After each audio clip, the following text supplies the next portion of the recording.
Ready to open the hood? Usetool for the tutorials. And for car parts, the right idea is the Mr. Auto app.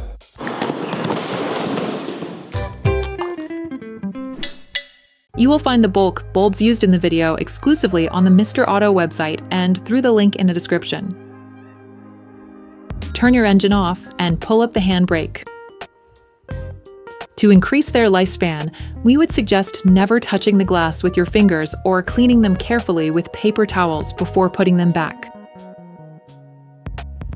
To access and replace the tail light bulbs, you need to open the car trunk and take out the headlight housing.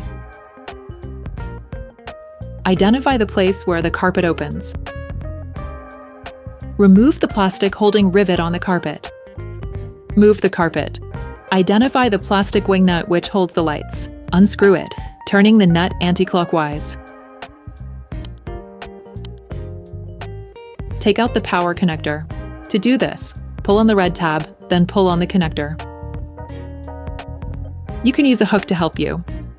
Pull directly on the light. Remember to do this horizontally, in line with the car. Okay, guys, if we can share this video with you and help you save a lot of money, is also thanks to our partner, Mr. Auto. So, if you want to support us and buy the part for this operation, visit their website. Okay, back to work. Remove the light bulb support board by separating the tabs on the holding studs. You can now access the light bulbs in your lights. Each bulb is removed in the same way. Push it in and unscrew with a quarter turn. Take the new bulb. Do the same, but in reverse when putting the new bulb back in. Put the connector board back in by simply pushing on it, positioning it the right way round.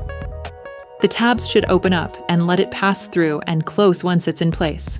The light is held in place by plastic studs encased directly in the car body. Put the light back in its housing. Screw the plastic wing nut back in and fix it by hand. Reconnect the electric connector, then lock it. Put the carpet back in place. Put the rivet back in place. Operation completed. Hi, it's Theo from Usetool. I hope this video has helped you a lot in your car maintenance. We would be super grateful if you could spread the word so that we can produce even more tutorials. Simply give us a like, a comment, and hit that subscribe button. It really helps us boost the channel and help the whole community. Thanks a lot and have a great one.